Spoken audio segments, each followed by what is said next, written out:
반갑습니다. 자, 오늘 금융의 340페이지 갑시다. 이제 금리 적용 방식까지는 정리를 했고요. 오늘은 우리가 금융기관에서 돈을 빌리면 이제 원금과 이자를 갚아가야 되죠. 그 원리금을 어떻게 상환하느냐, 상환 방법인데, 먼저 이제 고정금리 방식으로 변동금리가 아니고요. 고정금리 방식으로 원리금을 상환하는 방식이 첫째가 원금 균등, 그리고 원리금 균등, 최정식 이렇게 세 가지가 있습니다. 이제 우리 시험은 이제 고정금리 방식뿐만 아니고 변동금리 방식도 있고 기타 상환 방식도 있고 상환 방식은 상당히 많아요. 근데 이 고정금리 방식으로 원리금을 상환하는 원금 균등, 원리금 균등, 최정식 세 가지를 구분한 거. 여기서만 지금 문제를 내고 있습니다. 그러니까 요 세 가지만 정리하시면 이 상환 방법에서 나온 걸 득점이 가능하다고 보시면 되는데요. 이제 원금 균등은 말 그대로 원금만 균등하게 상환한다는 뜻이겠죠, 그죠? 그리고 원리금 균등은 원금과 이자를 합친 원리금이 일정하게 균등하게 상환된다는 뜻인데, 원금 균등은 원금만 매기간 균등하게 상환해야 되는 거야. 그러니까 원금은 이렇게 일정하게 변제가 되지만 이자는 이제 후기로 갈수록 점차 감소하는 구조가 되는 거죠. 그러니까 매기간 원금 상환은 이렇게 일정하게 유지가 되고, 그리고 윗부분 일정하게 유지되는 게 원금이죠. 그리고 초기에 많고 후기로 갈수록 감소하는 아랫부분이 이자. 그래서 원금만 일정하게 균등하게 상환된다. 그래서 원금 균등이고, 원금하고 이자를 합친 전체 원리금은 후기로 갈수록 점차 감소해가죠. 그래서 체감식 상환이라고 하는데요. 이 원금 균등 방식은 왜 이제 원금은 이렇게 일정하게 상환이 되느냐? 원금은 전체 융자받은 금액을 상환기간으로만 나눠주면 됩니다. 그럼 융자받은 금액을 상환기로만 나오면 되니까 한번 계산하면 처음부터 일정하게 만기까지 원금이 일정하게 변제가 되겠죠.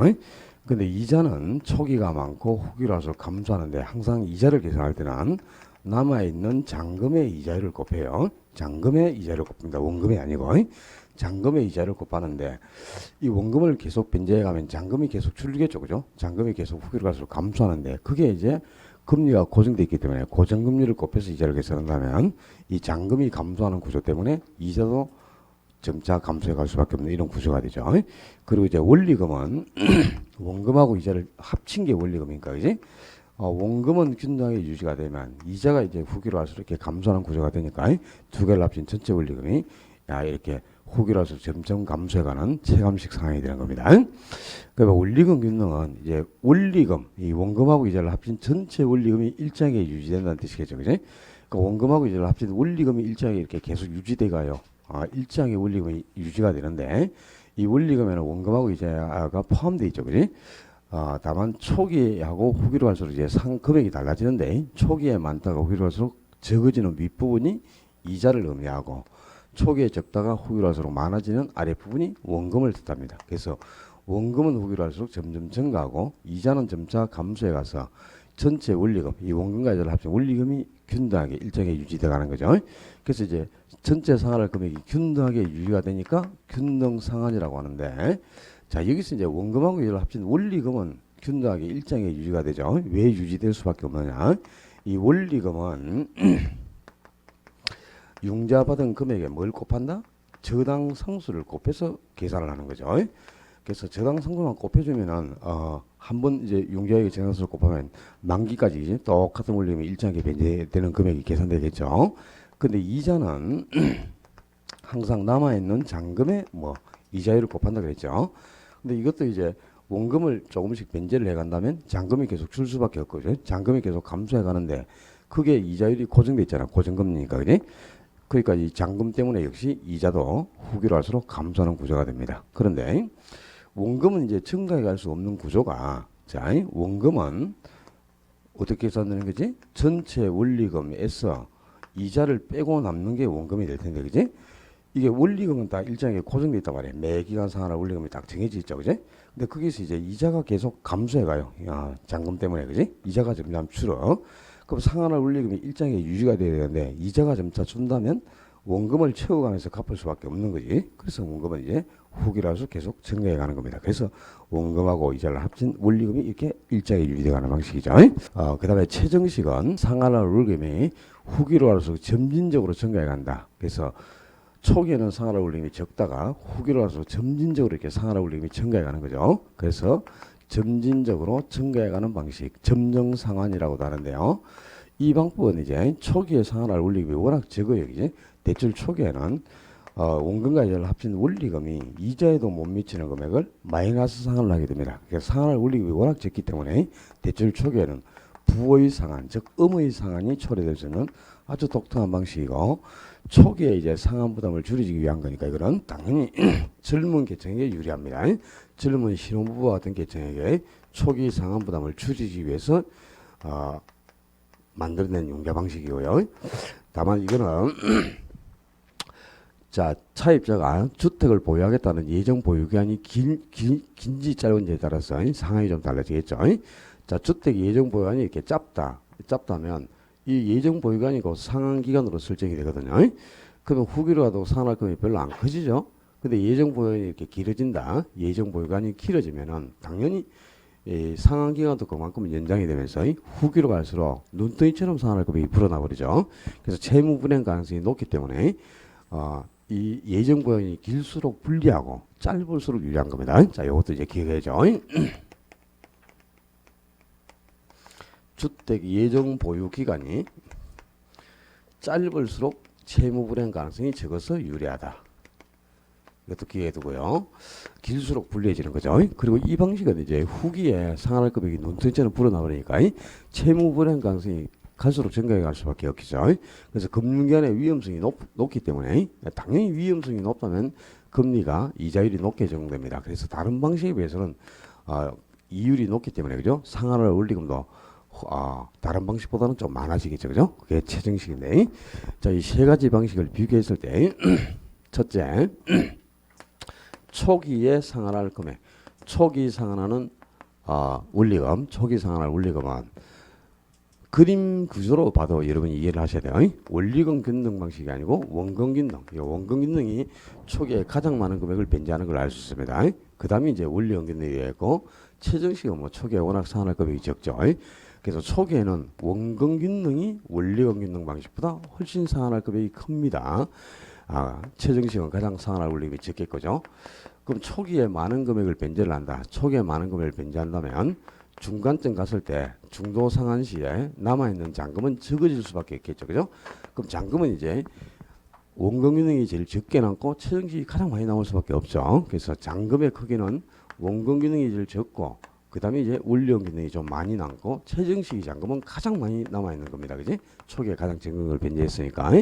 그리고 요거 이제 아주 세 번째, 이거 중요하다. 이게 이제 전체 대출 기간, 전 기간 동안에 상환할 누적 원리금. 전체 대출 기간 동안에 상환하는 총 금액. 다른 말로 총 이자 납부액이 많아질수록 누적 원리금도 커지는 거죠. 그죠? 총 이자 납부액, 뭐 누적 원리금의 크기. 이거는 당연히 최정식이 가장 클 수밖에 없어요. 왜? 이율이 높기 때문에. 그지? 다른 방식에 비해서는 금융기관의 위험성이 높아서 이자가 많이 나가야 되기 때문에 당연히 이자 때문에 그지? 총납부액도 커질 수밖에 없고요.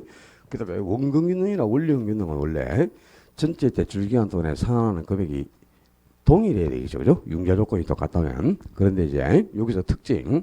자, 원금 균등은 전체 상환할 원리금을 계산을 할 때요, 저당 상수를 활용하지 않습니다. 원금은 융자액을 상환기간으로 나눠서 계산하고, 이자는 잔금의 이자를 곱해가지고 요 두 개를 합쳐주면 원리금이 되는 거잖아요. 그죠?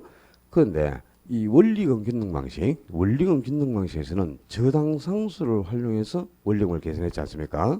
자, 이것도 꼭 기억을 하셔야 돼요. 이 저당 상수를 활용해서 계산되는 원리금은 원리금 균등 방식에서만 저당 상수를 가지고 원리금을 구하는 겁니다. 원금 균등은 저당 상수를 활용하지 않는다. 기억을 하셔야 돼요. 계속 문제를 내고 있으니까. 원리금 균등 방식만 저당 상수로 가지고 원리금을 계산했죠. 근데 이 저당 상수가 조금 이따가 내가 예를 하나 들어드리겠지만 소수점 6자리, 7자리까지 갑니다. 그래서 저당 상수의 이 수치 때문에요. 원리금 이자가 약간 늘어나요. 그래서 원리금 균등이 원금 균등보다는 약간 이자가 많습니다. 그래서 총 납부액도 원리금 균등이 원금보다 약간 커지게 되는데요. 최근에 이걸 아주 중요하게 다루네. 원리금 균등이 전체 대출기간 상환할 금액은 원금보다 약간 크다. 요 아주 중요해요, 이거. 야, 전체 대출 기간 동안에 상환할 누적 원리금이라는가 초기에 상환할 원리금이 큰 게 뭐냐? 원금 균등이 원리금보다 크다. 아주 중요하죠, 이런 거는. 그죠? 늘 등장할 수밖에 없는 내용이에요. 그 다음에 이 상환 방식에서 이제 거의 요즘 고정적으로 이제 계산 문제를 한 문제씩 등장시키는데요. 자, 원금 균등 방식에서는 회차에 상관없이, 그죠? 뭐 10년 상환 조건인데 뭐 5회차나 10회차, 7회차에 상환할 원리금이 얼마냐? 몇 회차든 상관없이 구해야 됩니다. 이거는 당연히 계산이 쉬우니까. 근데 원리금 균등은 1회차 납부할 원금금이 얼마냐? 요걸 내거든요. 이거는 이제 뭐 몇 회차에 상관없이 상환할 원금과 이제 합을 구해라. 이렇게 나오고, 원리금 균등은 이제 1회차에 납부할 원금금을 구하라. 요걸 내는데 최근에는 이게 1회차가 아니고요. 2회차, 3회차까지 나온 적이 있어요. 3회차까지. 근데 이건 계산 구조가 워낙 복잡해서 1회차에 납부할 원금을 계산하라. 그러면 이제 구하더라도 2회차나 3회차부터 계산하라 그러면 그냥 찍고 나오셔야 돼요. 시간에 문제를 줄 때 못 풉니다, 여러분들이. 1분 안에 이게 풀 수 있는 구조가 아니에요, 이거는. 제가 지금 예를 들어서 설명을 드리겠지만. 그래서 이 상환할 금액을 구하는 계산 문제가 나오는데, 자, 교재에 없으니까 제가 문제를 만들어서 풀어드릴게요. 자, 만약에 1억을 융자를 받고요. 1억을 융자받고 10년 상환 조건이다. 10년 상환 조건인데 매년 상환한다. 근데 연이율을 5% 지급하기로 하고 원금 균등 방식입니다. 원리금 균등이 아니고 원금 균등 방식으로 상환코자 할 때 1회차가 아니고 8회차에 8회차에 납부할 원금과 이자의 합, 원금과 이자의 합, 즉 8회차에 납부할 원리금이 얼마인가를 계산해 봐라. 이렇게 문제가 나왔다. 그럼 이 원금 균등은 별거 없어, 그지? 첫째 뭐부터 구해야 돼? 원금 계산해야 되죠. 원금은 융자 받은 금액을 상환기간으로 나누면 된다, 그지? 근데 융자 1억 받았고 상환기간이 10년인데 이게 매년 상환이란 말이야. 매월 같으면 120개월로 나눠야 되겠죠. 근데 매년 상환이니까 10으로 나누면 되지. 그럼 매년 원금은 얼마씩? 1,000만 원씩 10번 상환한다는 뜻이죠, 그죠? 그 원금은 이렇게 계산이 되면 1회차부터 10회차까지 똑같이 일정하게 1,000만 원씩이 변제가 되겠죠. 그럼 8회차든 4회차든 뭐 9회차든 그것이 무조건 원금은 1,000만 원입니다. 그지? 1,000만 원씩 10번 변제하는 거잖아. 그지? 원금은 아주 쉽게 계산됐죠. 그 이제 두 번째 이게 문제라. 이자. 이자를 계산해서 두 개 합쳐주면 되는 거죠. 그러면 이제 원금과 이제 합이 되는데 원리금이 되는데요. 이자는 항상 남아있는 잔금의 이자율을 곱하다 그랬죠. 그지? 그렇지? 근데 잔금 얼마 나왔죠? 8회차 같으면 몇 번 갚았다. 지금 8회차에 상환할 금액을 구한다. 그럼 몇 번 상환한 거죠? 그렇습니다. 8회차 그랬는데 8번 갚았다. 이러지 마라. 8회차니까 7번을 갚았죠. 8번째 갚을 금액을 계산하고 있죠.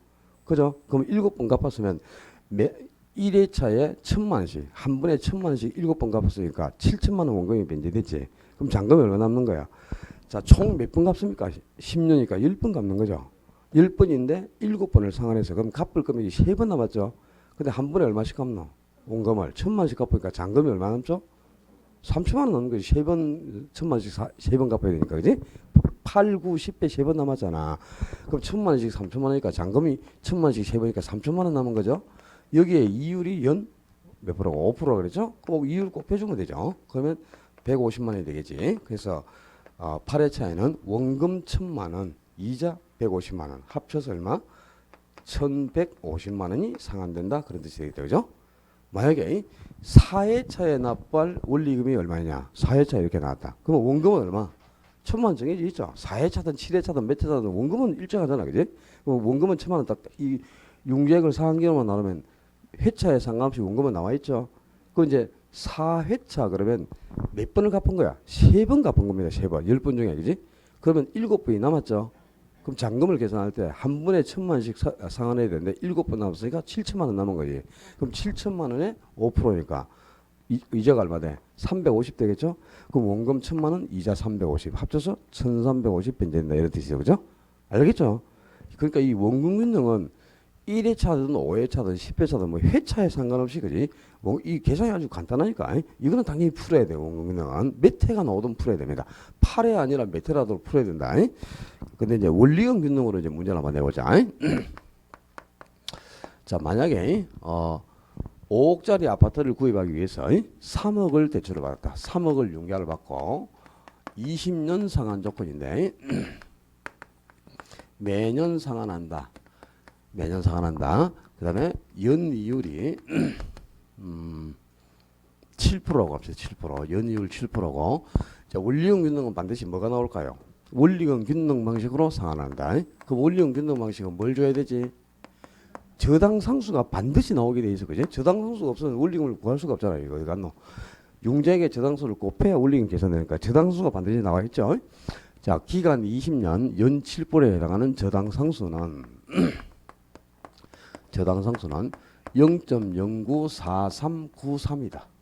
하나, 둘, 셋, 넷, 다섯, 소수점 6개. 이 정도까지 간다니까, 저당상수가. 이랬을 때 1회차, 2회차 가면 골 때립니다. 1회차에 납부할 원금 금액을 구하라. 1회차에 납부할 원금을 구하라. 이거는 이제 원리금은 그냥 융자액에다가 저당수만 곱하면 되니까 이건 쉽죠.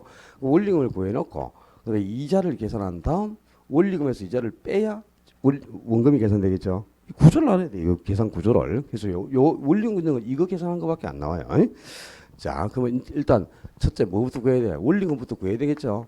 원리금은 융자에게 저당선수를 곱한다. 융자 얼마 받았다? 3억 받았고 저당선수가 0.094393 곱해본다. 그러면 2,831만 7,900원이죠.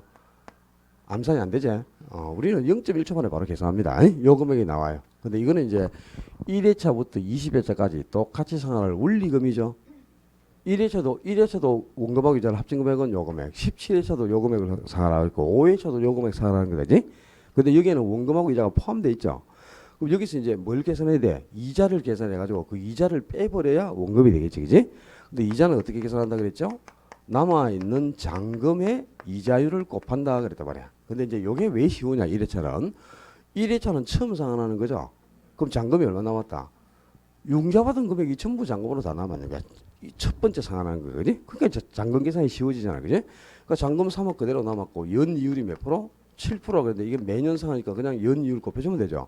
만약에 매월이라면 이건 또 12로 나눠줘야 됩니다. 이자를. 그래야 되는데 매년 상환 받고가 이자만 그냥 이렇게 7% 곱해주면 되니까 이건 얼마? 2,100만 원이 되겠지, 그지? 그래서 1회차에 납부할 원리금이 2,831만 7,900원인데 여기서 이자가 요 금액을 차지하고 있죠. 그럼 원금은 어떻게 돼? 원금은 원리금에서 이자를 빼면 되지. 그럼 2,831만 7,900을 했어. 그지? 이자가 2,100만 원을 차지하고 있단 말이야. 2,100만 원을 차지하고 있으니까 그 차액이 원금이 되는 거니까 원금은 731만 7,900원 이렇게 되겠네. 그지? 오케이? 자, 그러니까 1회차까지는 이제 구할 수가 있어요. 근데 이제 2회차에 원금을 구하라. 이렇게 나왔다. 그럼 2회차에 원금을 구하려면 자, 원리금은 지금 요 금액이 계산돼 있죠. 2회차에도 원금과 이자를 합친 금액은 요 금액이죠. 그죠? 근데 원금을 구하려고 했잖아. 그지? 그럼 이제 이자를 계산해가지고 여기서 이자를 빼야 되죠. 2회차 가면, 그지? 이자가 달라지겠지. 왜? 잔금이 줄었잖아. 그죠? 자, 1회차 상환을 원리금이 요만큼 있는데 그 중에 원금을 얼마 변제했죠? 731만 7,900원을 변제했지. 그죠? 그러면 요 금액을 어디서 빼야 돼? 3억에서 빼야 되잖아요. 총 융자액이 4억 아니야. 그럼 3억에서 1회차에 원금 요만큼 변제했으니까 요걸 빼고 남는 게 잔금이 되겠죠. 그 금액에 이자율 7%를 곱해주는 거야. 그럼 요 금액이 또 얼마 나오겠죠? 그럼 거기에다가 요 이자가 나오면 그걸 원리금에서 빼내면 되겠죠. 그죠? 복잡하잖아, 구조가 지금. 2회차부터는 아주 피곤하다니까. 근데 지금 벌써 우리 시험에 3회차까지 나왔어요. 3회까지 나왔는데 이런 건 실제 내면 안 되죠. 1분 안에 문제를 못 푸니까. 그러니까 원리금 균등은 항상 1회차에 납부할 원금을 구하라. 1회차. 요거 계산하는 거 나오면 풀고 2회차부터는 니랑 해락하고 나와야 돼. 풀고 있으면 안 돼요. 1분 안에 문제를 못 푸니까. 나중에 이제 기출 문제집에 보면은 최근에 2회차, 3회차까지 계산한 게 나와 있는데요. 물론 기출 문제 했을 때 이번 주 토요일을 하겠죠. 풀어는 드리는데 너무 이제 문제를 어렵게 내는 것도 문제가 있습니다. 그러니까 원금 균등은 회차에 상관없이 몇 회차든 아주 쉽게 구할 수가 있어요. 그러니까 이거는 회차에 상관없이 원금 균등은 원금 균등 방식에서 계산하는 문제가 나오면 무조건 풀어야 됩니다. 근데 원리금 균등은 1회차에 납부할 원금을 구하라. 요것만 풀고 그 외에는 풀면 안 돼요. 시간 안에 못 풀어. 그러니까 1회차 계산 구조까지는 이해를 해두고 요령을 좀 습득하셔야 되겠어요. 자, 그리고 이제 이 수수령 문제로 반드시 문제를 냅니다. 이 두 가지 특징을 원금 균등하고 원리금 균등을 그림 구조를 이해하고 있으면 수수령 문제가 나오는 거는 요 그림만 딱 그려가지고 비교하면 틀릴 일이 없어요. 그다음에 주로 이제 답을 요구하는 거는 이런 거죠. 요거 초기에 원금금리하고 원리금리 중에 뭐가 상환할 금액이 더 많으냐. 그리고 총 전체 대출 기간의 총 납부액은 원금금리하고 원리금리 중에 뭐 어떤 게 더 많은가. 이런 걸 이제 구분하는 게 주로 답으로 제시된다 이렇게 보시면 되겠어요. 자, 원금 금등, 원리금 금등, 최저금식 반드시 비교해놔야 되겠고 지금 이 세 가지는 이제 고정금리 방식으로 우리가 원금과 이자를 상환해가는 방법입니다. 그건 고정금리 방식이 아니고 이제 다른 변동금리도 방식이겠죠. 자, 거기 교재 등기 보면 변동금리 방식에 첫째가 가변 이자율 저당, 두 번째 조정 이자율 저당, 그리고 세 번째가 재협상 이자율 저당, 재협상 이자율 저당 또는 재협정률 이자율 저당. 뭐 다 같은 말인데요. 지금 요 변동금리 방식이라는 거는 인플레가 발생했을 때 화폐 가치가 하락하면 그걸 보상받기 위해서 금리를 인상한다는 뜻이죠. 금리를 인상한다는 뜻이잖아요. 그지? 그러니까 금리를 인상시키다 그 말이 무슨 말이고 이자율을 변화시킨다는 뜻이죠. 그죠? 이자율을 변화시키고 이자를 더 받아낸다는 것이죠. 그렇게 해서 이제 금융기관이 화폐 가치가 하락한 손실을 보상받는 건데요. 가변 이자율, 조정 이자율, 재협상 이자율 세 가지가 있습니다. 이 가변이나 조정 이자율 저당은 사전에 차입자하고 대출자 간에 합의된 방식에 따라 이자율을 변화시킨다는 거예요. 그러니까 예를 들어서 앞으로 인플레가 10% 발생한다면 금리를 1% 인상하겠다. 인플레가 20% 발생한다면 1.5% 인상한다. 또 인플레가 30% 이상 발생한다면 금리를 2% 인상하겠다. 이걸 사전에 미리 합의에 두는 거예요. 차입자고 대출자가. 그러니까 예상되는 인플레이션 지수에 따라서 어떻게 이자를 변화시키겠다는 걸 미리 합의에 두는 방식이 가변 이자율하고 조정 이자율 전환입니다. 어떻게 이자를 변화시킨다는 걸 사전에 미리 합의를 한단 말이야. 그런 점에서 이제 두 개 똑같아요. 차이점은 합의를 할 때 요 조정 이자율 저당은 대출자에게 좀 더 많은 재량권을 부여하는 겁니다. 그러니까 대출자가 좀 더 많은 재량을 확보한 상태에서 미리 합의를 한다는 점에서만 차이가 나고요. 사전에 합의된 방식에 따라 이자율이 변한다. 그런 점에서는 두 개는 똑같습니다.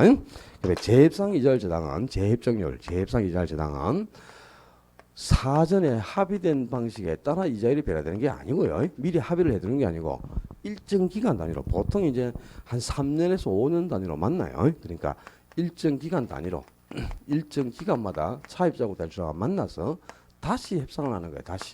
다시 협상을 해서 이자를 변화시킨다. 그래서 다시 협상을 하니까 재협상 이자제다 이렇게 되네. 용어가 이제. 그러니까 이거는 이제 사전 합의된 방식에 따라 이자율이 변화되는 게 아니고 일정 기간마다 차입자하고 대출자가 만나가지고 보통 한 3년에서 5년 단위로 한 번씩 만나서 합의를 하는 겁니다. 다시 협상을 해서. 그게 바로 재협상 이자율 제당이에요. 그 요 세 가지가 이제 인플레가 생겼을 때 이자율, 금리를 인상해가지고 화폐 가치가 하락한 손실을 보상받을 수 있는 변동금리 방식이 됩니다. 그리고 세 번째 이제 기타 상환 방법 상당히 많아요. 이 기타 다른 상환 방법은 첫째가 부분 원리금 상환, 그리고 두 번째 이자 매월 상환이고요. 이자 매월 상환 방식. 그리고 세 번째는 계단식 상환. 그리고 또 네 번째 가격 수준 조정 저당. 뭐 이것뿐만 아니고 뭐 상당히 많습니다. 다섯 번째 지분 참여 저당. 여섯 번째 포괄 저당. 일곱 번째 무이자 저당. 책에 다 없어요. 뭐 다 나오는 줄 알아요. 책에 없는 것도 수술이에요 지금. 그리고 또 매수금 저당. 또 있대. 또 뭐 있노? 아홉 번째 뭐 매후 환대차. 얼마나 많은지 모르. 더 있습니다 또. 뭐 기억도 안 난다 이거. 뭐 시험에 나온 지가 오래돼가지고. 하여튼 여러 가지가 있는데요. 여기서 이제 요 정도까지는 요 네 개 정도까지는 좀 비교를 해서 기억을 해두는 게 좋겠는데 부분 원리금 상환은 이런 거죠. 이제 전체 대출 기간 중에 이제 원금과 이자를 내가 예를 들어서 한 번에 갚아야 될 원금하고 이자가 딱딱 정해져 있겠죠. 그걸 전부를 다 상환하는 게 아니고 상환할 금액 중에 부분적으로만 원금과 이자를 일부씩 변제해 간다는 거야. 그러니까 대출 기간 중에는 부분적으로 원금도 부분적으로 일부만 변제하고 이자도 부분적으로 일부만 변제하는 겁니다. 그러니까 교재에 보면은 부분 원리금 상환은 변제 만기일이 되더라도 원리금이 완전히 지급되지 않음을 합의한 특별금융 그래놨죠. 그죠? 그러니까 만기가 돼도 원금과 이자를 다 지급하지 않아도 좋다. 그러니까 대출기간 중에는 원금도 일부만 갚고 이자도 일부만 갚아라 이런 뜻이죠. 그죠? 그죠? 부분적으로 원금과 이자를 갚아간다니까. 그죠? 그러면 이제 만기에 가면은 만기에 가면은 원금도 일부가 남아 있겠죠. 당연히 일부가 남아요. 그 다음에 이자도 부분적으로 갚았을까 또 이자도 일부가 남겠죠. 요 남아있는 나머지 금액을 만기에 한꺼번에 일시불로 변제하는 겁니다. 이게 이제 부분 원리금 상환이고요. 이자 매월 상환은 말 그대로 이자만 전체 대출 기간 중에는 뭐만 갚는다? 이자만 매월 상환한다 이 말이야. 그 원금은 언제 가서 갚는다? 만기에 가서 일시불로 한꺼번에 갚아요. 이거는 봐봐.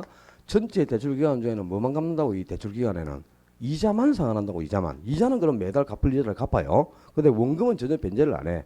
그럼 만기에 가면 이자는 한 푼도 안 남아도 원금이 전부가 다 남아있겠죠. 원금에 남아있는 나머지 전부를 만기에 일시불로 변제하는 거다. 그러니까 이거는 이자만 매달 상환하고 원금은 만기에 일시불로 갚는단 말이야. 그래서 원금 만기 일시 상환. 원금은 만기에 일시불로 상환한다. 그래서 원금 만기 일시 상환이라고 합니다. 뭐 들으면 둬요. 뭐 심하고도 관계없는데 요즘에 이거 나오지도 않는다. 그냥 요거는 알아놓고 가야 되니까. 왜냐하면은 우리 시험에 지분 수익률 계산할 문제가 나오거든. 그 투자론에서 자기자본 수익률, 지분 수익률 계산한 거 해봤죠. 근데 사학 기간을 1년으로 주고 1년간 이자만 상환한다. 원금은 만기에 일시불로 변제해서 상환 방법을 원금 만기 일시상환 요 전제를 준단 말이야. 안 그러면 매달 상환할 원금도 계산을 해야 되잖아. 그죠? 계산 구조가 복잡하니까 이자만 상환하는 걸 전제하는 거야. 그러니까 우리가 계산할 때 이자만 계산해 주잖아. 그지? 지분수익 계산할 때 전체 순이익에서 이자만 뺐죠. 그렇게 해서 수익을 계산했지. 원금까지를 계산할 수가 없다고. 그러니까 이제 조건을 원금은 만기에 일시에 상환한다. 요 조건을 줄 수밖에 없죠. 그죠? 그래서 요걸 알아놔야 되지, 용어를. 근데 계단식은 이 계단식은 원리금 균등입니다. 원리금 균등 상환하고 최정식 두 가지를 합친 거예요. 그럼 두 개를 합쳤으니까 자, 원리금 균등 방식이 처음부터 끝까지 일정한 금액이 똑같이 유지가 되는 거죠. 그러니까 요거는 이제 두 개를 합쳐 놓으니까 최정식은 또 초기가 적고 후기로 할수록 금액이 늘어나죠. 그래서 전체 대출 기간 중 절반 정도 기간까지는 그 원리금 균등보다 상환할 원리금이 좀 적습니다. 균등보다 좀 적은 금액을 일정하게 유지해 가다가 절반 정도 이후부터는 또 균등보다 높은 금액을 일정하게 유지해 가는 거야. 그래서 초기에는 원리금 균등보다 상환할 금액이 적고 후기에는 원리금 균등보다 상환할 금액이 많아가지고 일정 기간씩 계속 유지해 가니까 이렇게 계단 형태로 상환이 이루어졌죠. 그래서 계단식 상환이라고 하는 겁니다. 초기에는 균등보다 상환할 원리금이 적게, 후기에는 균등보다 상환할 원리금을 많게 해서 일정하게 이렇게 유지해가는 계단식 방식이 되어 있고요. 그 가격 수준 조정단, 이게 이제 중요한데요. 자, 가격 수준 조정단이라고 할 때, 요 가격 수준하고 같은 말이 뭐냐? 잔금, 이렇게 기억하면 돼요. 잔금. 그럼 이 가격 수준 조정단은 이자율을 변화시킨 것이 아니고 인플레가 생겼을 때 원래 이 가변 이자율이나 조정 이자율 같은 거는 인플레가 발생하면 이자율, 금리를 인상해갖고 이자율을 변화시켜서 인플레이션 대처를 했죠. 근데 이거는 그게 아니고요. 이자율을 변화시킨 게 아니고 잔금을 변화시킨다 이 말이야. 잔금을. 그러니까 예를 들어서 1억을 융자를 받았어. 1억을 융자 받고 10년 상환 조건으로 상환을 하는데 매년 상환 방법이다. 근데 연 이율을 5% 주기라고 융자를 받았죠. 그런데 만약에 2년간 원금을 2천만 원 상환했다고 가정해봐요. 근데 요 상태에서 이제 인플레가 발생한 거야. 인플레가 딱 발생해서 10% 인플레가 발생해서 화폐 가치가 좀 떨어졌죠. 이제 인플레가 발생하면 화폐 가치는 당연히 하락하겠죠. 그러면 이제 이렇게 인플레가 발생하면은 지금 조정이자나 가변이자율 저당은 이자율을 변화시킨단 말이지. 요걸 뭐 합의된 방식에 따라서 그지. 인플레가 10% 생기면 금리를 0.5% 인상한다. 이게 합의가 돼 있죠. 그럼 지금부터 이율이 5.5%가 적용되는 거죠. 그죠? 그게 되겠지. 그다음에 요 재입상이자율은 합의된 방식이 아니고 일정 기간 단위로 만난다 그랬지.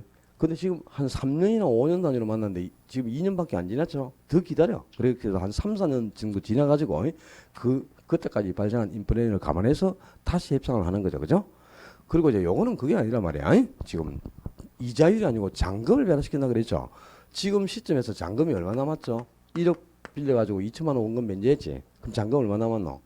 8천만 원이 남았잖아, 그지? 잔금이 8천만 원 남았죠? 그럼 잔금 8천만 원 남았으면 여기다가 이제 발생한 인플레이를 곱하는 거야. 그럼 800만 원 하는 금액이 계산돼 나왔죠? 그죠? 이게 조정 금액이란 말이야. 요 금액을 잔금에 다시 합쳐버립니다. 800만 원을 그렇게 합쳐가지고 잔금을 8,800만 원 남았다고 보는 거예요. 그렇게 보고 이자율은 그대로 5% 적용했고 8,800에 5%율을 적용해서 이자를 받아냅니다. 그럼 이거는 이자율을 변화시킨 게 아니지 지금. 이자율은 그냥 두고 뭘 변화시켰어? 잔금을 늘려버렸잖아요, 그제? 잔금을 늘렸죠. 잔금이 지금 8천만 원 남았을 게 잔금이 8,800으로 늘어났잖아요. 그렇지 않습니까? 그지? 그러니까 이제 이율이 아니고 이자율이 아니고 뭘 변화시켜서 잔금을 조정하는 재단이다 이 말이야. 가격 수준 이꼬로 잔금이 말이야. 알았죠? 잔금을 변화시켜서 인플레에 대처하는 아주 독특한 방식이 바로 가격 수준 조정장이고요. 우리나라에는 이런 거 없습니다. 우리나라는 이런 거 하면 그죠? 이해를 못 하겠죠. 1억 빌려가지고 만약에 첫 해에 원금을 1,000만 원 면제했다고 가정하자. 근데 1년 지났는데 인플레가 20% 생겼다고 가정해봐요. 그럼 지금 잔금이 9천만 원 남았지. 9천만 원 남았는데 인플레가 20% 발생한 거야. 그럼 여기에 298이니까 1,800만 원이죠. 조정금액이. 그지? 요 금액을 다시 이제 원금에 합쳐버리니까 1,800을 합치면 이게 이제 1억 800만 원이 남게 되죠. 잔금이. 1억 빌려가지고 지금 원금도 1,000만 원을 갚았잖아. 그지? 1,000만 원 갚았는데 1억 빌린 거보다 잔금이 1억 800으로 더 늘어나는 거지. 지금 전체 융자받은 금액보다. 그죠?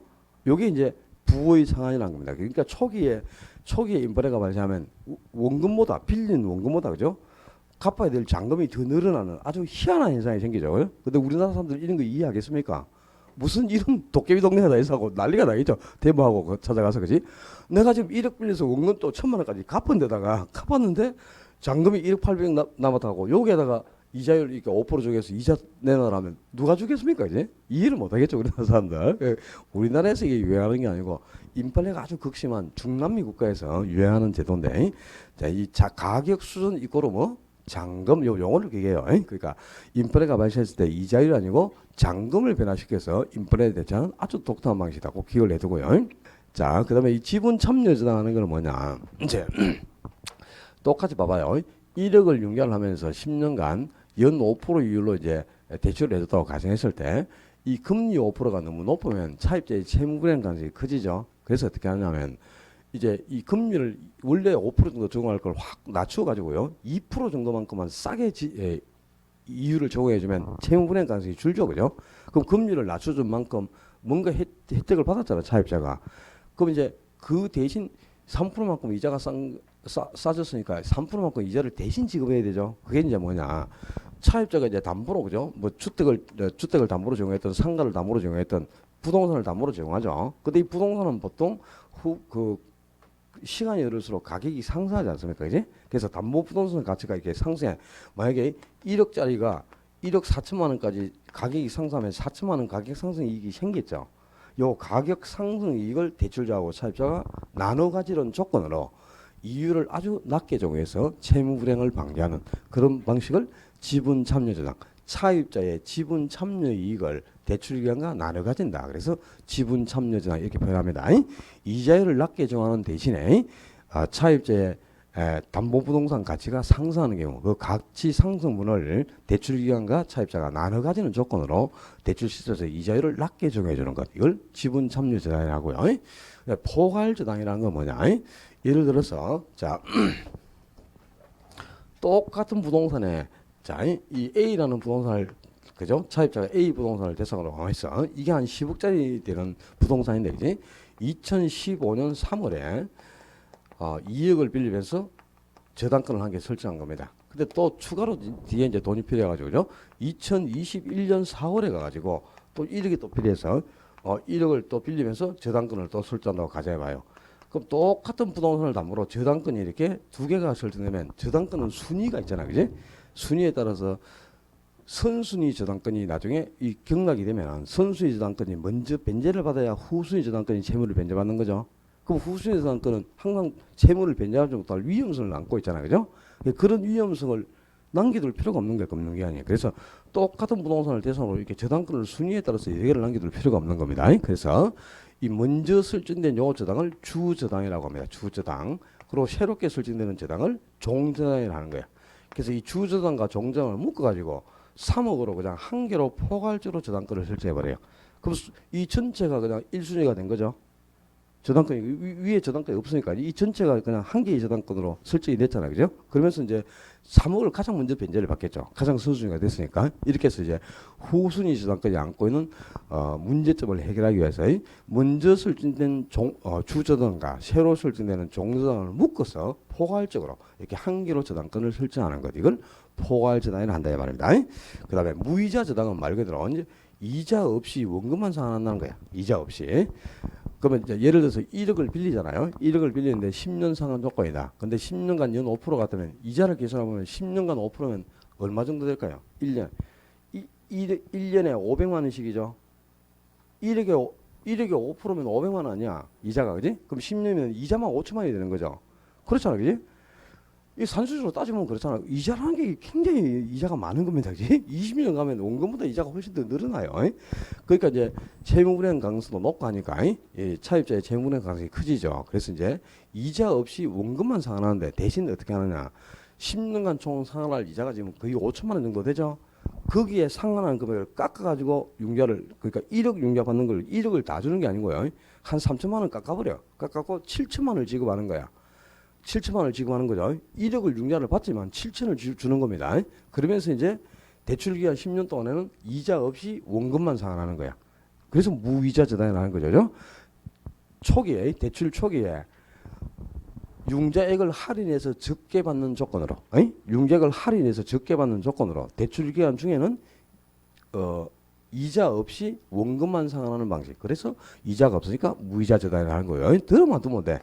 매수금 저당은 이제 미국 같은 데서 유행하는 방식인데 우리나라는 현재 존재하고 있는, 내가 보유하고 있는 현재 보유 중인 주택을 담보로 제공하고 그게 저당권을 설정하고 자금을 차입하죠.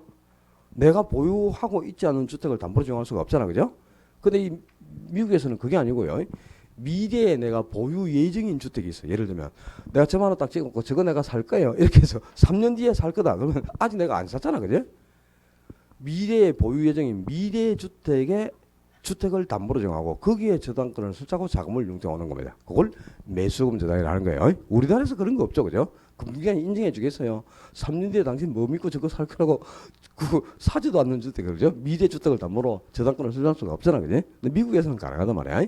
현재 주택이 아니고 미래 주택을 담보로 저당권을 쓰고 자금을 융통하는 것, 그걸 매수금 저당이라고요. 뭐 매국한 자체는 이제 매매를 하면서 이걸 다시 환매할 조건으로 재임대를 하는 거죠. 그런 조건으로 이제 저당을 설정하는 걸 뭐 외우한대자 이렇게 표현하는데 이거 외에도 많이 있습니다. 이 빈칙 저당은 상당히 많은데 간혹가 예전에는 이런 것들은 지문으로 등장을 했거든요. 네 가지는. 특히 요 가격 수준 조정 같은 경우는 자주 등장을 했어요. 근데 최근에는 아예 다루지를 않으니까 지금 기타 상환 방식은 상환방법에서는 그 고정금리 방식의 세 가지 방식이 있잖아요, 그죠? 원금권능, 원령권능 이 최정식까지를 구분하는 게 초점이다 이렇게 보시고 저 세 가지에 대한 대비책만 세우면 되겠습니다. 자, 상환방법 있고 요 이제 앞을 지워야 되겠다. 어쩔 수가 없이 저당 대출 제도로 갑시다. 대출 채권 유동화 제도 346조인가 모르겠네. 저당 대출 유동화 제도. 저당권을 유동화시킨다는 말이 뭐냐? 저당권을 이제 상표로 만들어서 그걸 이제 다른 기관에 양도하고 새로운 자금을 융통해 오는 거죠, 그지? 그걸 저당 유동화 또는 저당 채권 유동화라 그러는데요. 이 유동화가 이루어지기 위해서는 두 개의 저당 시장이 형성돼야 유동화가 이루어지는데 저당 시장의 구조를 이해를 하셔야 되겠습니다. 돈을 빌려고자 하는 자금 수요자들이 있죠. 이 자금 수요자가 대부분 이제 무주택 서민이라고 보시면 되겠지, 그지?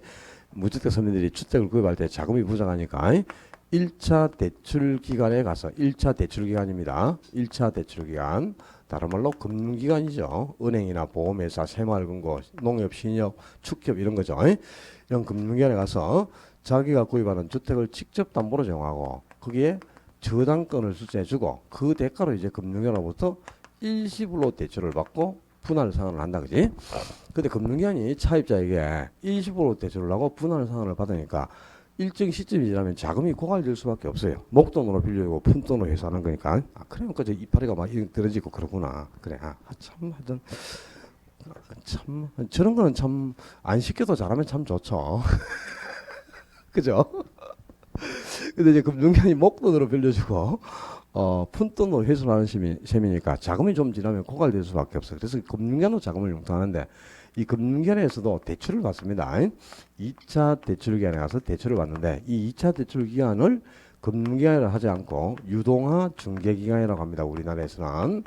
그리고 유동화를 담당하는 대표적인 유동화 기관이 한국주택금융공사라는 게 있죠. HF죠. 한국주택금융공사하고 또 SPC라는 특수 목적 회사가 있습니다. 이 두 가지 이제 유동화를 담당하는 유동화 기관인데 대부분 우리나라는 한국주택금융공사에서 유동화를 수행하니까 2차 대출 기관은 그냥 한국주택금융공사 이렇게 기억하시면 돼요. 이 한국주택금융공사에 금융기관도 담보를 정하고 역시 대출을 받아요.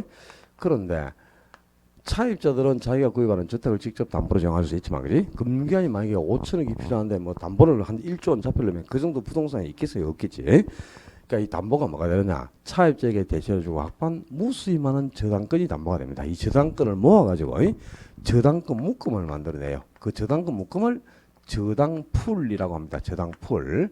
이 저당권 묶음인 저당풀을 담보로 정하고 금융기관도 한국주택금융공사로부터 일시불로 대출을 받고 또 분할 상환을 해.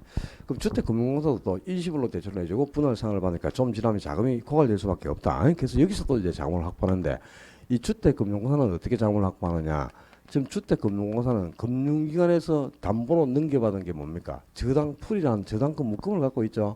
이 저당풀 이걸 담보로 해서 증권을 발행해냅니다. 주택 저당권을 담보로 발행하는 증권.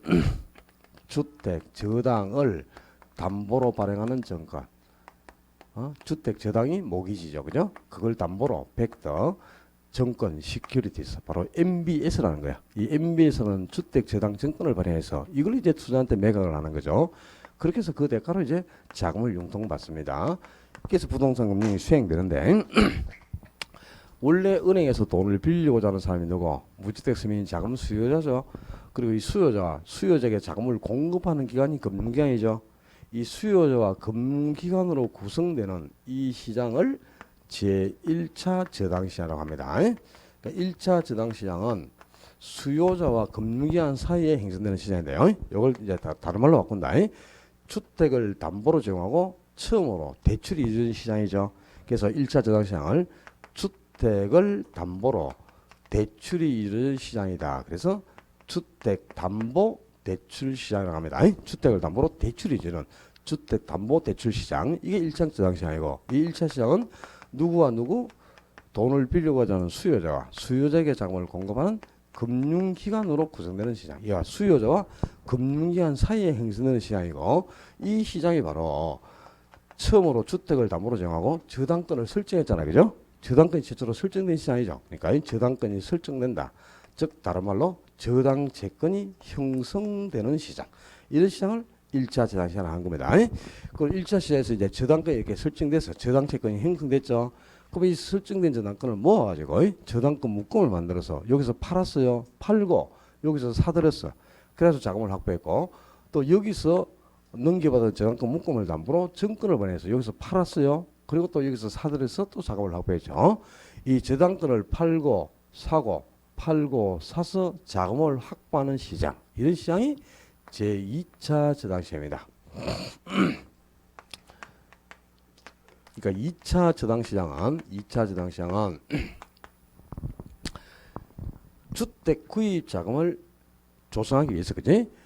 여기서 이제 저당권 묶음을 상품으로 만들어서 저당권을 상품으로 만들어서 팔아가지고 여기서 자금을 공급해 줬어요. 또 여기서도 또 저당권 묶음을 담보로 증권을 만들어가지고 그걸 팔아서 또 투자가 자금을 공급해 준 겁니다.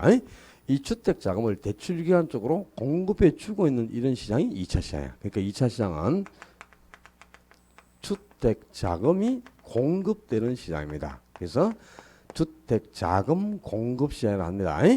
용어가 다르잖아. 1차 시장은 주택 담보 대출 시장, 2차 시장은 주택 자금 공급 시장 이렇게 표현해요. 용어가 바뀌면 안 되고요. 2차 저당 시장은 1차 대출 기관과 2차 대출 기관에서 1차, 2차 대출 기관이 필요한 자금을 확보하기 위해 누구? 투자자 사이에 만들어내는 시장이야. 그러니까 1, 2차 대출 기간하고 투자자 사이에 형성되는 시장을 2차 저당시장하는데 이 2차 시장은 1차에서 저당권이 딱 설정되면 1차 저당시에서 저당권이 설정됐죠. 그럼 그 설정된 저당권을 상품으로 만들어서 팔고 사고 팔고 사서 자금을 융통하고 있습니다. 저당권을 사고 팔아서 자금을 융통한다. 저당 유동화가 이루어진다는 뜻이죠. 그죠? 이 유동화가 이루어지는 시장이 바로 2차 저당시장이고요. 또 이 1차에서 설정된 저당권이 MBS라는 정권으로 만들어지고 있습니다. 저당권을 정권화시키고 있다는 거잖아요. 그죠? 그런 시장이야. 그러니까 2차 시장은 1차에서 생성된 저당 채권이 MBS라는 정권으로 만들어진다.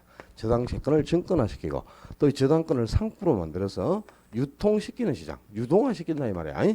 저당권을 정권화, 유동화시키는 유통해서 그 자금을 조달하는 정권화, 유동화시킨다는 말이 저당권이 유통된다 이 말입니다. 사고 팔아서 자금을 융통한다는 뜻이죠. 그런 시장이 바로 2차 저당시장이에요. 그러니까 2차 저당시장은 바로 저당 유동화가 이루어진 시장이고요. 이 저당 유동화는 2차 시장에서만 이루어지는 거지 1차 시장하고 유동화하고는 아무 관계가 없습니다. 유동화가 이루어지는 시장이 2차 시장인데 이 1차, 2차 저당 시장이 활성화돼야만 저당 시장이 활성화돼야만 그지 자금이 대출기관 쪽으로 유입이 되면서 무주택 서민들인 차입자까지 원활하게 자금을 융통해 줄 수 있는 길을 열어주는 거예요. 이렇게 해서 이제 자금이 지금 확보되잖아요. 예, 한국주택공공사가 이렇게 MBS를 발행해서 자금을 융통했죠. 그러면 이 자금을 가지고 금융기관에 대출해 주기도 하고 또 주택금융공사가 한국주택공공사가 시중은행을 통해서 그죠? 이렇게 조성된 자금을 장기간 대출해주는 장기대출제도, 모기지론이라는 것도 있고 또 노인들을 대상으로 그죠? 노후 생활자금을 제공하는 주택연금, 영모기라는 것도 있죠. 이런 게 이제 여기서 등장이 되는 거야. 그리고 1차, 2차 저당시장 두 개의 저당시장이 있는데 이 저당시장이 활성화돼야만 그지 대출기관적으로 활발하게 자금이 유입될 수 있는 길을 열어주겠죠. 저당이 유동화되기 위한 조건, 저당 유동화의 전제 조건 또는 저당 시장의 활성화 조건 같은 말이에요. 저당 시장이 활성화되기 위한 전제 조건. 자, 이 중요합니다. 저당 시장이 활성화되고 유동화가 이루어져야만 대출기관으로 자금이 유입되어서 무주택 서민들까지 자금을 조달할 수 있는 길을 열어줘요. 그러기 위해서는 첫째가 1차 시장에서 적용하는 금리, 1차 저당시에서 적용하는 금리가 2차 저당시에서 적용하는 금리보다 더 높아야 합니다. 반드시 2차 저당시장 금리보다는 1차 시장 금리가 높을 때 저당 유동화가 이루어지고 저당 시장이 활성화됩니다. 그리고 이걸 다른 말로 바꾸면 1차 시장에서 적용하는 금리가 주택을 담보로 대출해 줄 때 적용하는 금리, 주택 대출 금리예요. 그리고 2차 저당시에서 적용하는 금리는 다른 말로 바꾸면 바로 MBS 발행 금리입니다. MBS 발행 금리, MBS 액면 금리죠. 이 MBS 발행 금리가 2차 시장 금리고 주택 대출 금리가 1차 금리인데 주택 대출 금리 1차 시장 금리가 2차 시장 금리보다 높아야 유동화이고 또 다른 말로 바꾼다. 이 MBS를 사들이는 사람들은 누구죠? 투자자죠. 근데 투자자가 MBS에 투자를 하기 위해서 나는 MBS에서 최소 연간 몇 프로 수익이 나와야 좋겠다고 원하는 수익률이 있겠죠? 그거보다는 이 MBS라는 저당에서 나온 수익률이 더 커야만 활발하게 투자자들이 MBS를 사들일 거 아니야, 그지? 그러니까 이 저당에서 나오는 수익률, 이 저당 수익률이 투자자가 원하는 투자자의 요구 수익률보다 더 클 때 활발하게 MBS를 사들여서 자금이 대출기관 쪽으로 유입되고 저당 시장이 활성화될 수 있다 그런 뜻이에요. 자, 이게 아주 중요한 거다. 자, 봐요. 지금 이 금융기관이 자금이 필요해가지고 한국주택금융공사에 가서 저당권 묶음을 담보로 정하고 대출을 받았잖아, 그죠? 근데 금융기관이 대출을 받으면서요. 자, 우리 연 5% 이자 줄 테니까 대출 좀 해주세요. 이렇게 해서 5% 대출을 받았다고 치자 말이야. 그런데 자기가 5% 3천억 대출 받아가지고 차입자에게 대출해주면서 4% 대출해주면 금융기관 문 닫아야 되겠지. 자기가 5% 이자를 주고 3천억을 융통해 왔단 말이야. 그 돈을 이제 차입자에게 빌려줄 때는 최소한 1, 2% 정도 수익이 더 나와야, 그지? 금융기관도 뭐 이 수익을 확보하고 운영을 할 거 아닙니까, 그지? 요 금리보다는 당연히 금융기관이 차입자에게 대출해준 금리가 더 커야 돼. 여기 한 6%나 7% 정도는 돼야 1, 2% 정도 수익이 생기는 것 아닙니까, 그지? 근데 요 금리는 1차 저당시에서 정한 금리 아닙니까, 이거는, 그지? 근데 이거는 2차 시장에서 정한 금리죠.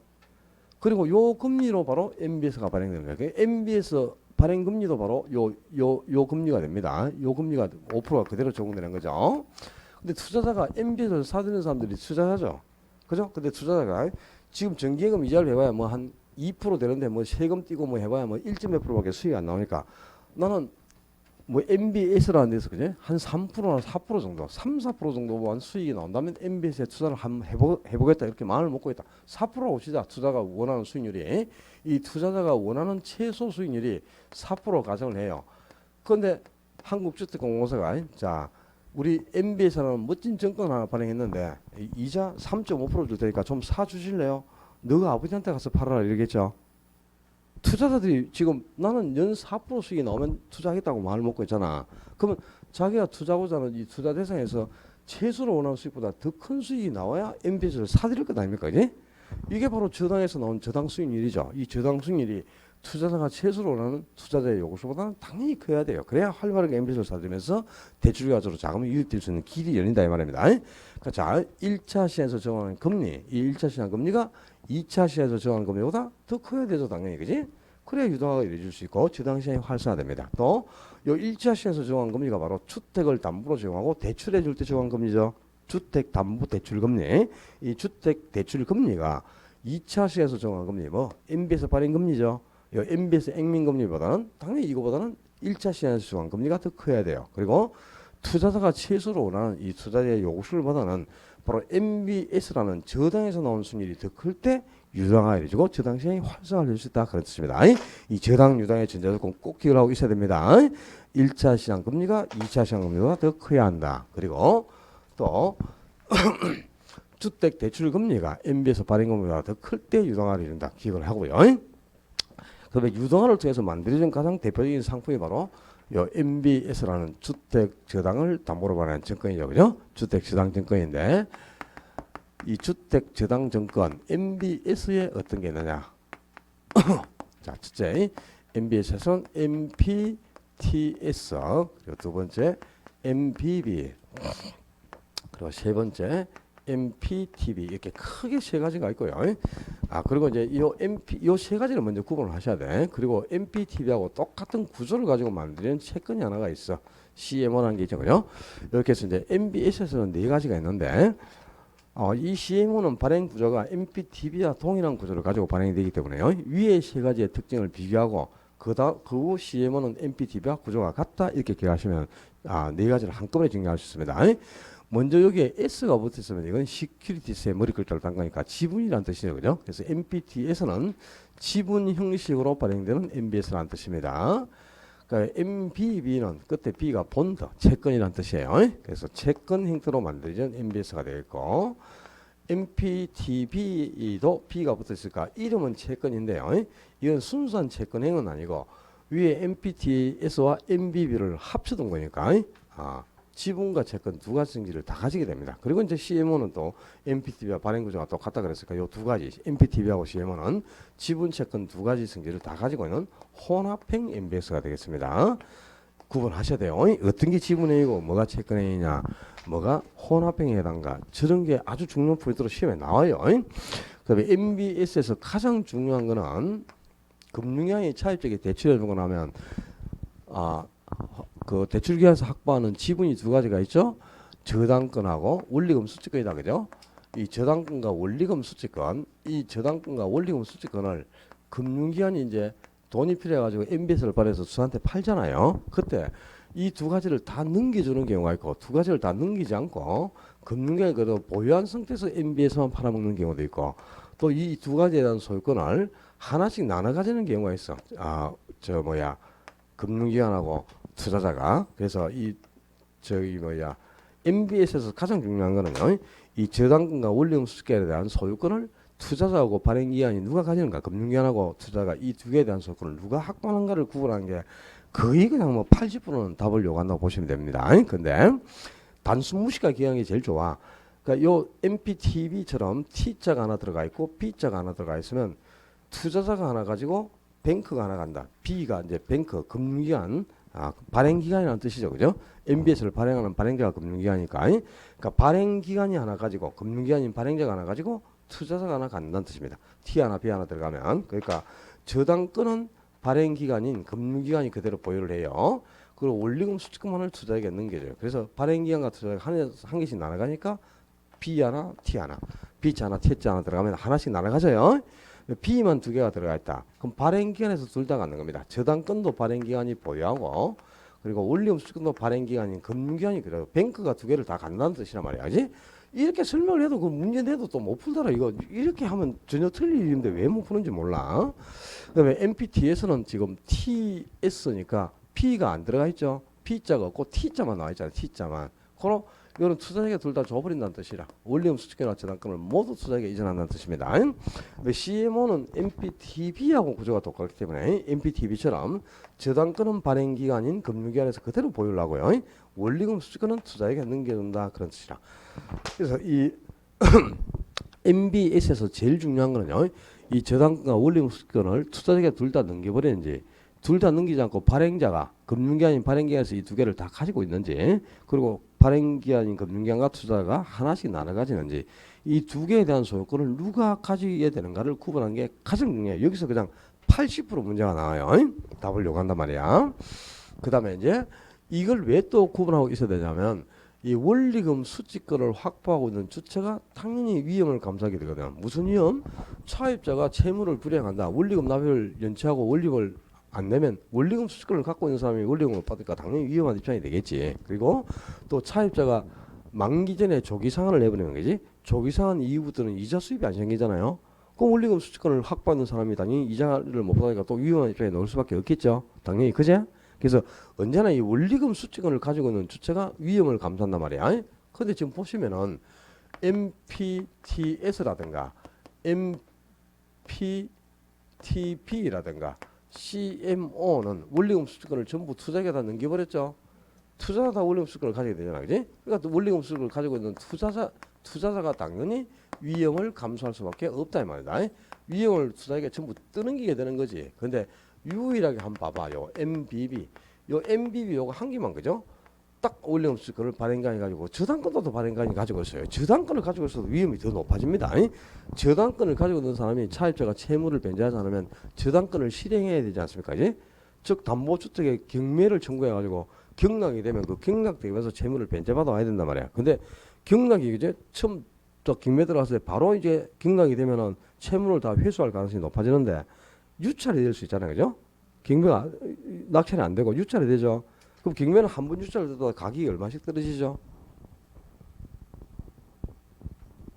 경공매 비교 안 해주던가요? 저 중개사법 시간에.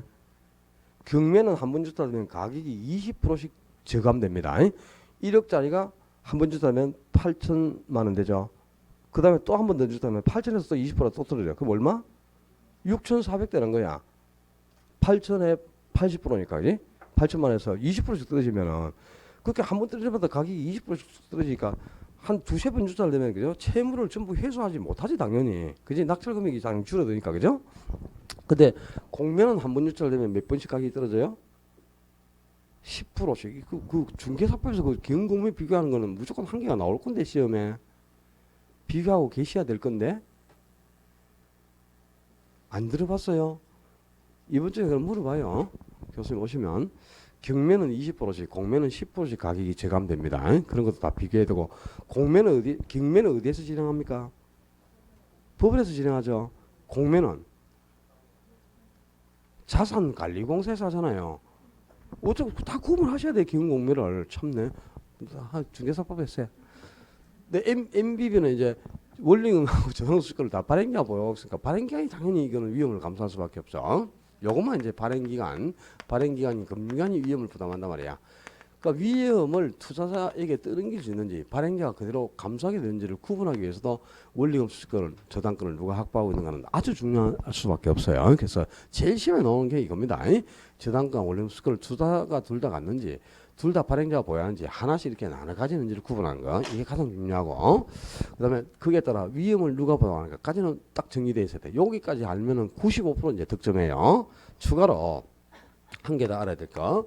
우리나라에서 이제 발행되는 MBS는 대부분 CMO입니다. 다계층 채권 또 뭐 다계층 저당 증권 뭐 여러 가지로 표현하는데 이 다계층 채권은 우리나라의 금융기관이 자금력이 취약하기 때문에 그 금융기관의 취약한 자금력을 보완할 목적으로 만들어진 게 CMO 다계층 채권이란 말이야. 그러니까 저당 채권 총반액을 몇 개의 그룹으로 나눠요. 나누는데 이 나누어진 각 그룹을 트렌치라고 한단 말이야. 트렌치.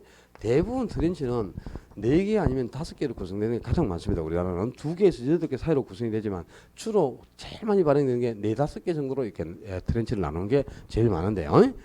선순위 트렌치가 등급이 높기 때문에 1순위 트렌치가 이 선순위 트렌치가 원금과 이자를 지급을 다 받아야 돼요.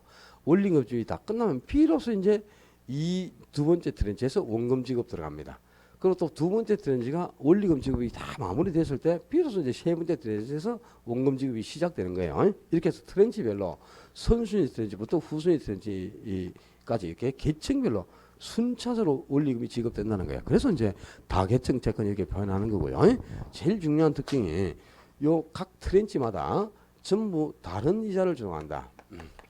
동일한 이자율이 적용되는 트렌치는 전혀 없습니다.